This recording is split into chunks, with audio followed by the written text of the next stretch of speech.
Welcome,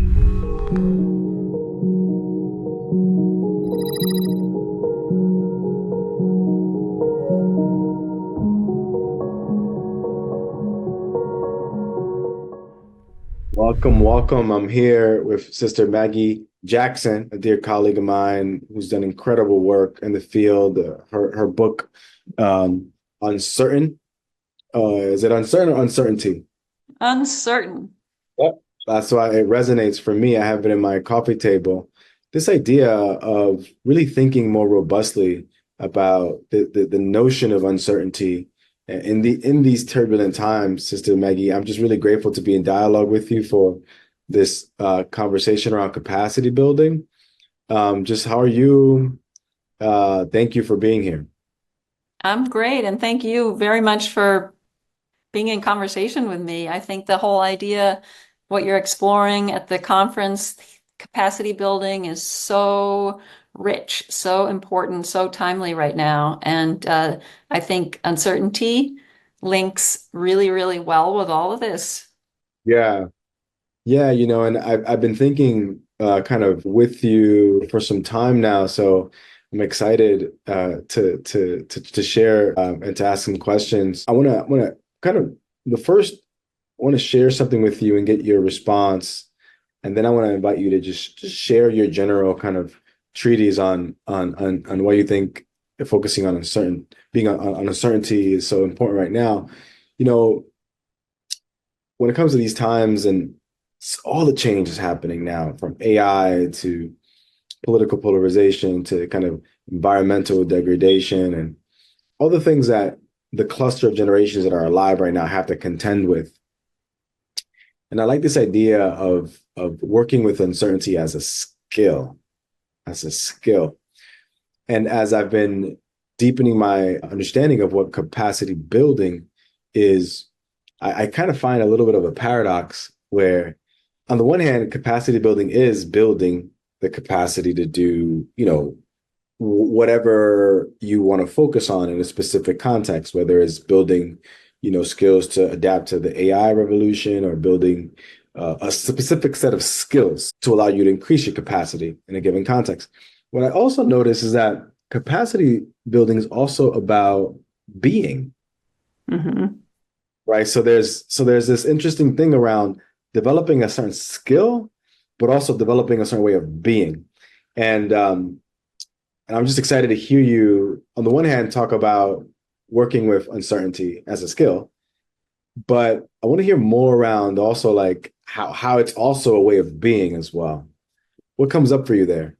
Yeah, that drives so neatly onto one of the ways we can begin to dive into this topic of uncertainty, which is so seen as so monolithic, so swampy, so sort of dreadful that it, I think, in people's imaginations is kind of a frontier that people often retreat from innately, and that's okay. That's natural because we want answers. We need resolution. That's how we evolved. But on the way to gaining resolution, uncertainty, I very much talk about uncertainty as a space of possibilities. So if you are unsure, and we can talk about all the different ways in which you can do that, from deliberating in a crisis to daydreaming, the what if question, to making space for someone whose arguments or opinions, you really assume are terrible. All of those different ways can be a space of possibilities. So when you immediately enter uncertainty, when you open the door from certainty or from shutting down on something, shutting down on the answer, closing down on an answer, you're immediately in a space of multiple perspectives. It could be this, it could be that. That's by definition what uncertainty is. Uncertainty is exactly what happens when the humans meet the unknown, the predictability out there, the stock market, whatever, or the new natural disaster. Our human response can be uncertainty, and that opens up possibility. And at the same time, I mean, this is driven home by all sorts of science, like ambivalent managers or leaders in a crisis are shown to be more inclusive. In other words, they're the ones that seek multiple voices in the room, whereas the manager or leader who decides at the get-go that they know just what to do or that this is the way to go, they're the ones the science shows that tend to do almost nothing at all. So closing down, you know? And so I love the phrase that Rebecca Solnit writes about in her book about activism and hope. She calls it the spaciousness of uncertainty. Wow, right there. You're grasping that this frontier is something to lean into. And then comes the skill, which is again something that seems contradictory to our innate kind of understanding or our past insufficient, our assumptions about uncertainty. The skill comes because there are so many practices and strategies that are emerging from the scientific study of uncertainty, which is new, by the way, wildly new. And so when you can gain skill in pausing and understanding how that helps us, just a mere pause helps us assimilate the opinion that's opposing our own because the mind and memory and understanding work slowly. So pausing and doing literally nothing, which is, what the efficiency society doesn't want you to do, that can help combat the echo chamber of your minds. I mean, wow, colossal skill can go into that. When and how, and then skill can go into the daydream. We don't want to ask those what if questions constantly about what we want for lunch, although of course we do. But what is the creative daydream, the controlled drift? When and how does it happen? How that actually helps healing. I interviewed this amazing teenager who came from a really difficult background in Los Angeles. I spent time with her in LA because she had been an intern in a neuroscience lab, and this was all about the beauty of the daydream, which is something people just, do not want our kids to do not want to do. People don't want to lean into that daydream. And she was telling me about how her grandfather died and her parents weren't around, and her grandmom worked at a McDonald's at age 76, and she was so determined to go to college. And her daydream helped lift her out of the here and now with all its rough edges and like kind of de-stress, move into the what if. What if she had these wonderful daydreams about going to college about 10 miles away, but a completely different world? And so the science shows that daydreams, even if kind of negative, like, oh, I might get lost on campus, that actually lowers your stress. And daydreams are actually very future oriented. Who knew? And you start to think about it, wow, it's true. So these types of, I call them modes of uncertainty in action, are both the space and Mhm. then something we can move into with skill. So Mhm. much there for us to learn, so new, so rich with possibility. It's really exciting. Yeah, it is. And just two kind of tangential comments. You can go wherever you'd like with either of them, even if it's just acknowledging them. The first is, have you heard of freedom dreaming? No. So in the African American tradition, there's a whole literature on this. Robert D.G. Kelly wrote a book on freedom dreaming, and it was a practice during chattel slavery to dream of possible freedom. Mm-hmm. A lot of the sorrow songs and those deep songs Mm-hmm. that were sang during the cultivation of cotton. fields and other difficult manual labor that come out of the African American tradition. But freedom dreaming, on the one hand, was a practice in a system that was closed, right?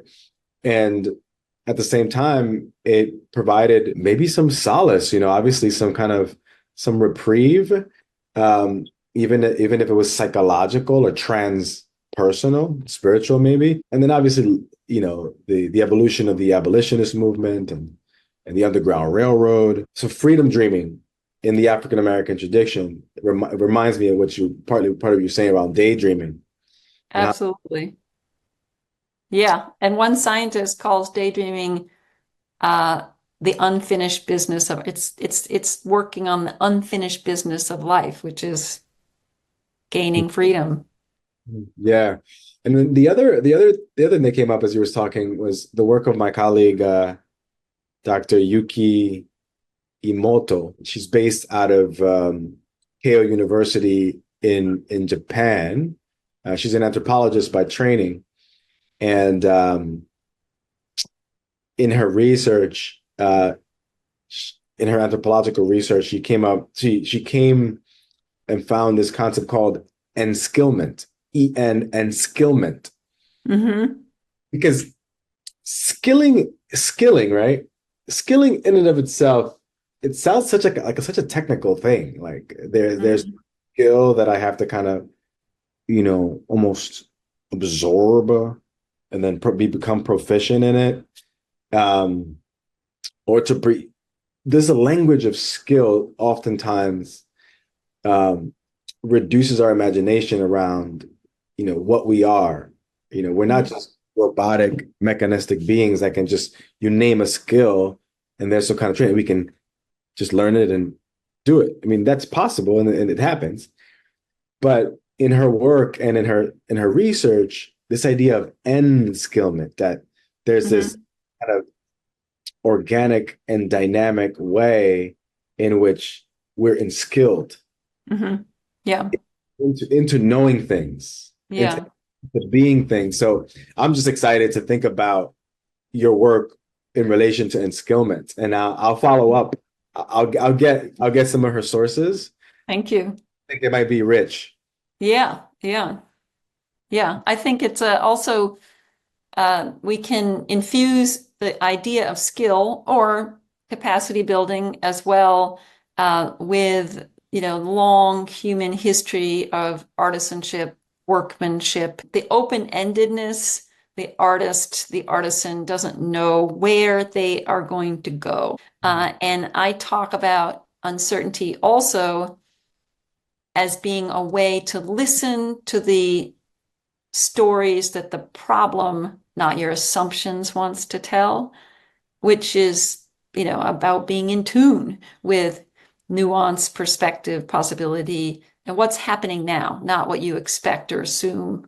And that is, I think, really important so that we can gain the idea of skill as expansive, as dynamic, because so much of everything and what surprised me, I guess, too, about uncertainty, which in some ways I didn't even want to go there to to start taking on this topic because I didn't like it to begin with, but it's dynamic. This is, if you are open to what's really truly going on uh, around you rather than stuck in fear or mired in stress or, you know, upset that you don't have the answer right away, the answer that you want, perhaps.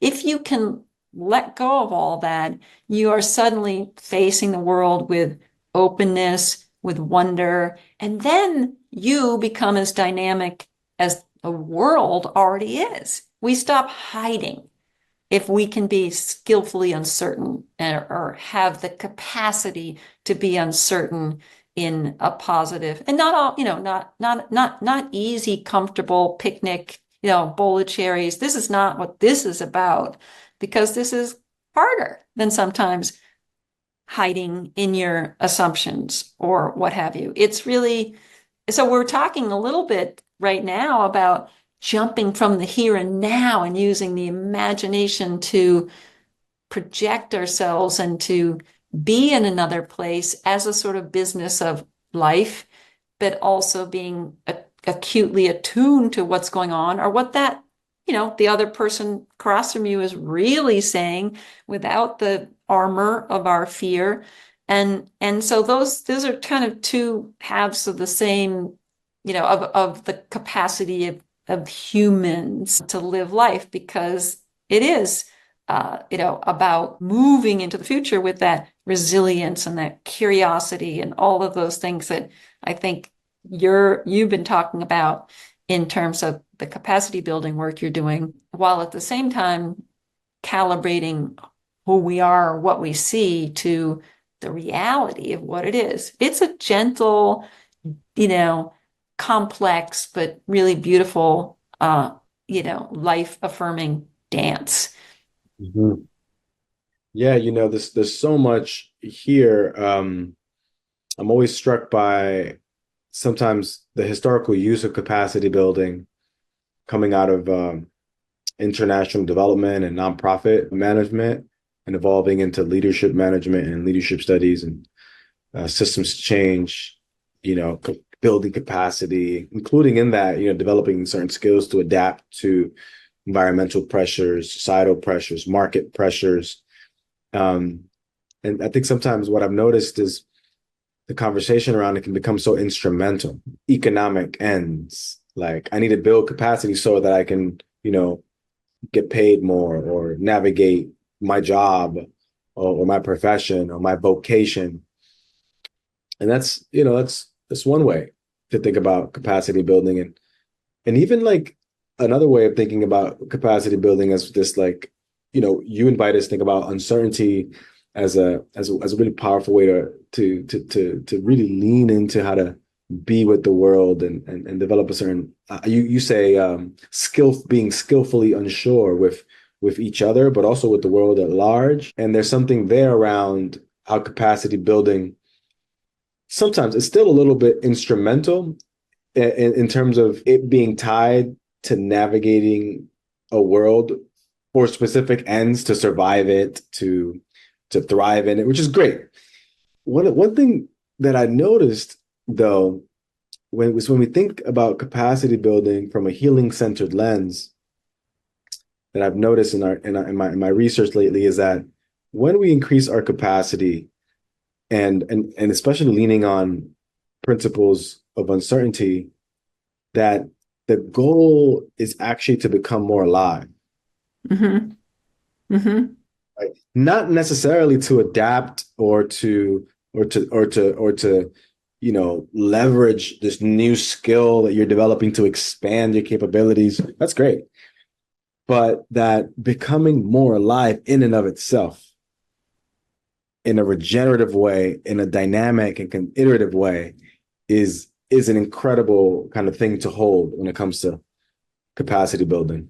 Mm-hmm. Yeah, yeah. And I think that, a lot of what I've done with exploring different modes of uncertainty in action, understanding where common assumptions about uncertainty are insufficient, is pushed back about this transactional, instrumental, dominant view of outcome.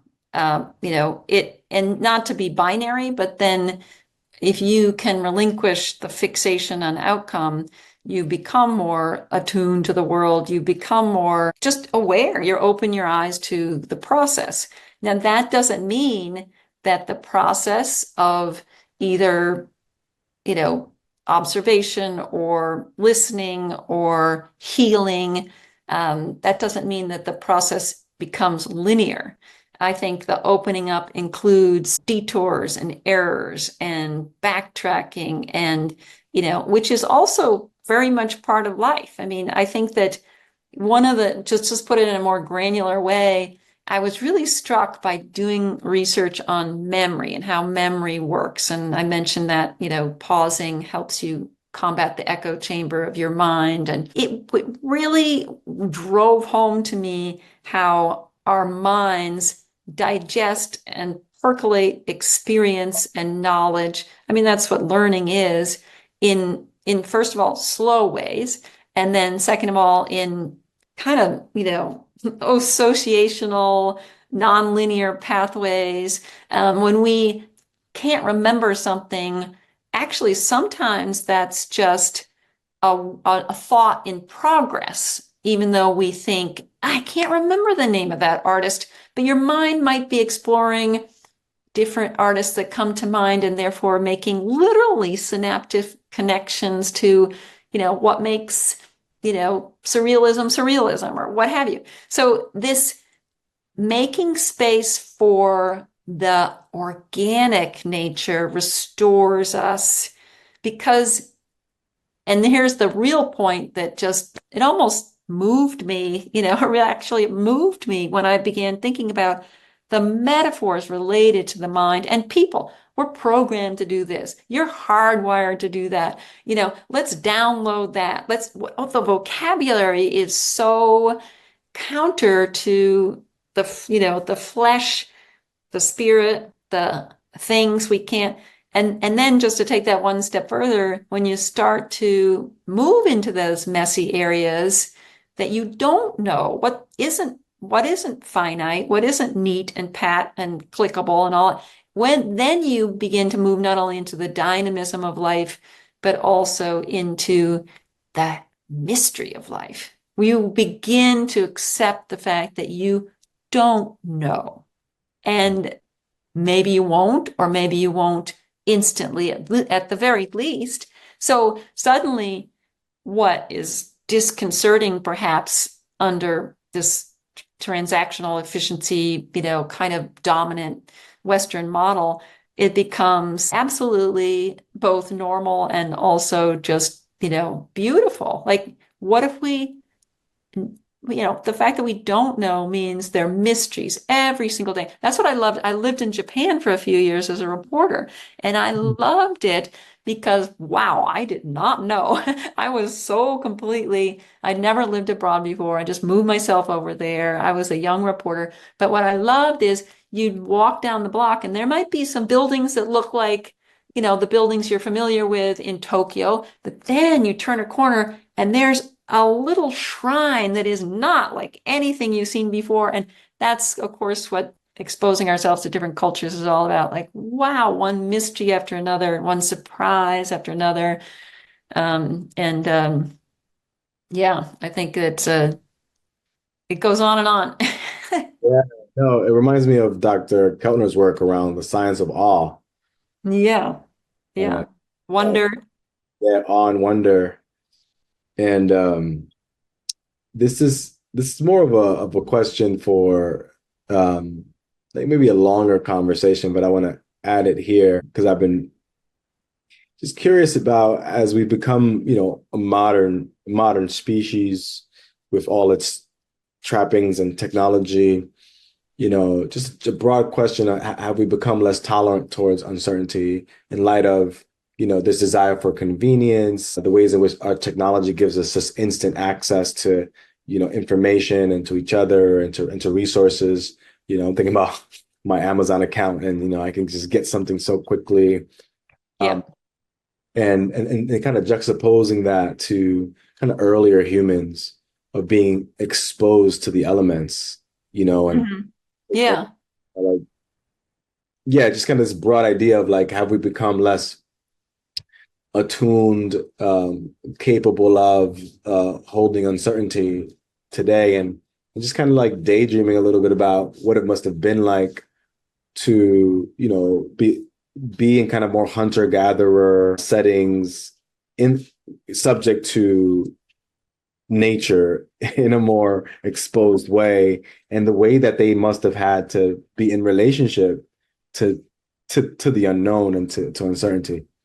Yeah, no, I think well, there's so much in what you're saying, exactly. And it's complex because perhaps even more in the past, people had pillars of stability, beliefs or mythology, or this is how the earth was created. And these are necessary, and we have our own pillars. We have our own solidity. We have our own rituals. We want to know that our people are there for us, and all of these wonderful ways in which we can move forward through just the day without being completely exposed to all questions, Uh, but at the same time, yeah, I mean, it's hard to compare past or eras, but I would say, are we tolerant, highly tolerant of uncertainty now?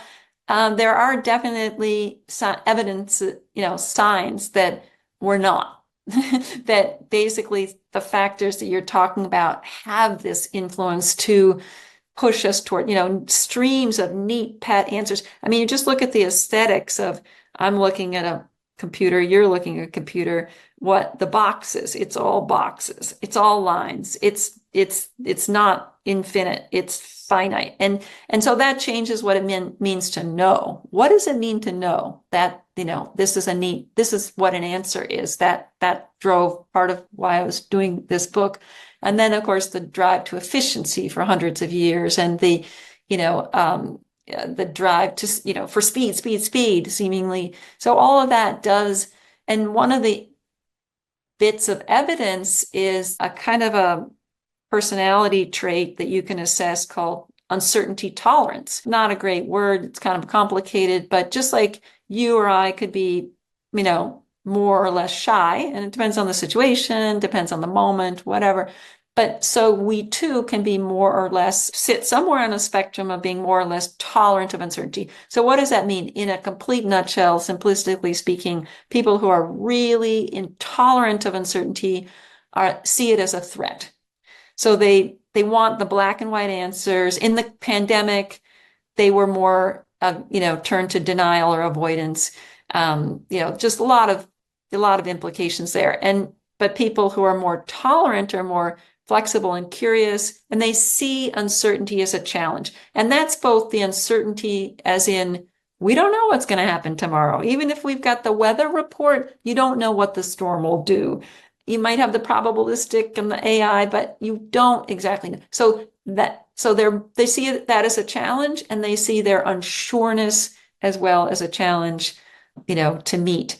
And so there are studies that show that depends, of course, on a lot of factors, but that are, and then I talk to many, many different scientists who think our tolerance of uncertainty is taking a hit. And so this also, you have to add, to circle back to healing and to capacity building and resilience.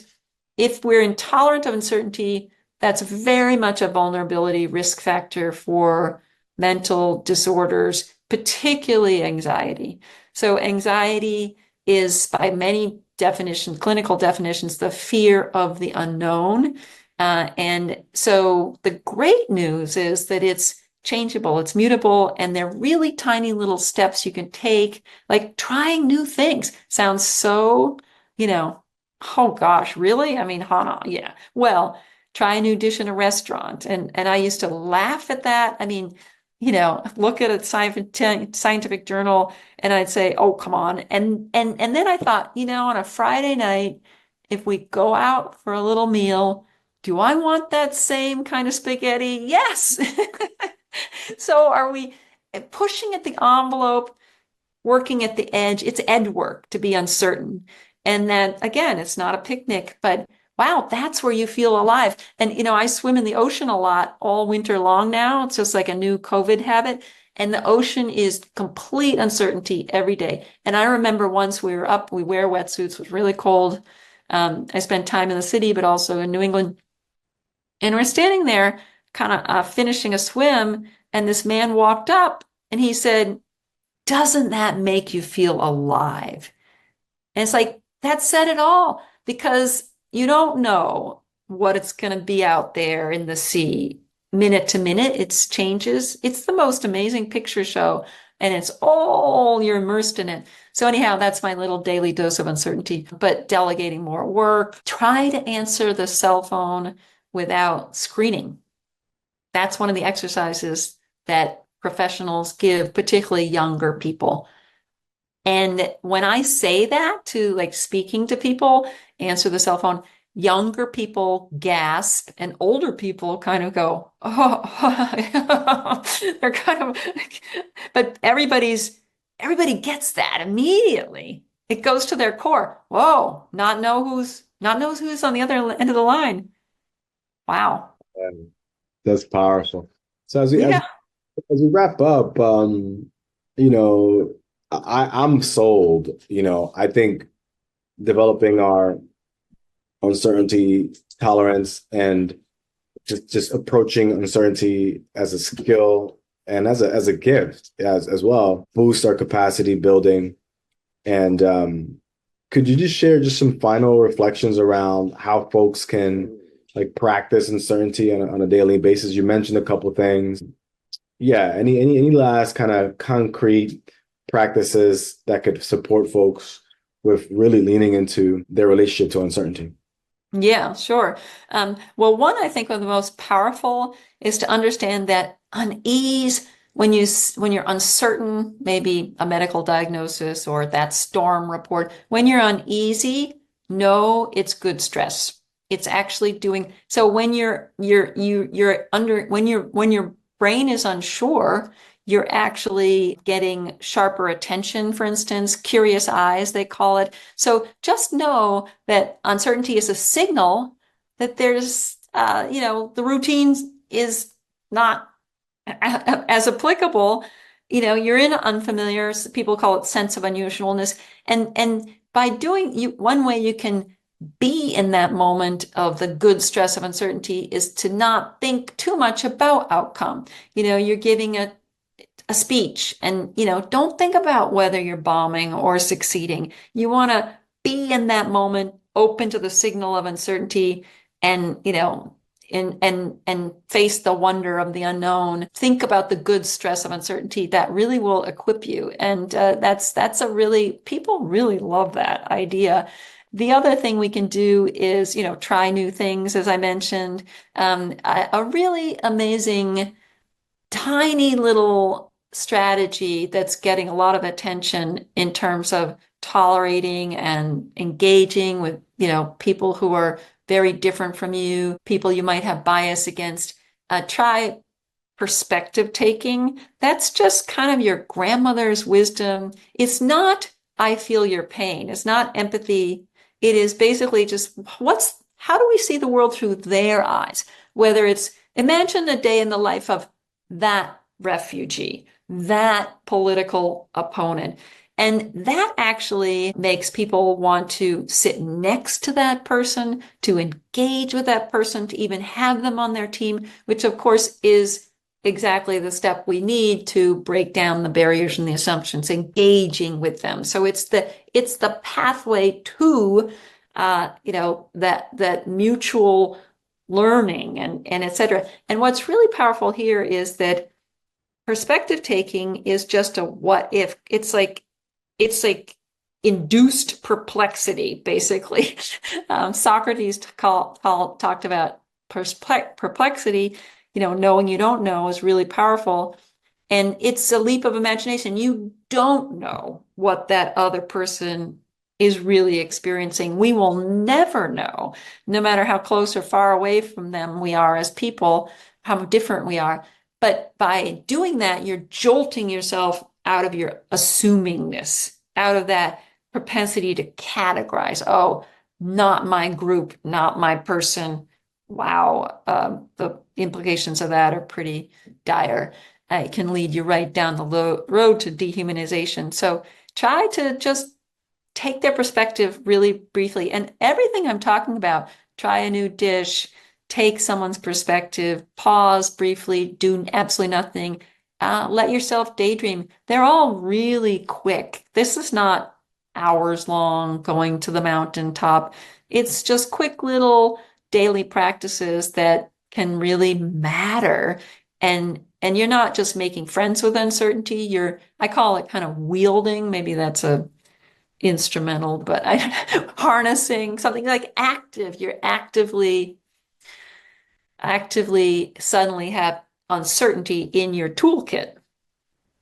Yeah, just I'm just kind of struck by by our conversation and how much more language and vocabulary I get every time we talk. And I just want to encourage everybody watching to get Maggie's book, Uncertain: The Wisdom and Wonder of Being Unsure. It's a wonderful read, and just really looking forward to Maggie to continue to be in thought partnership with you, and just really grateful that we get a chance to expose participants of the conference and our community with your thinking and brilliance. So just thank you so much. Thank you. And I can't wait to tune into all parts of the conference and so glad to be there however I can. Yeah, thank you.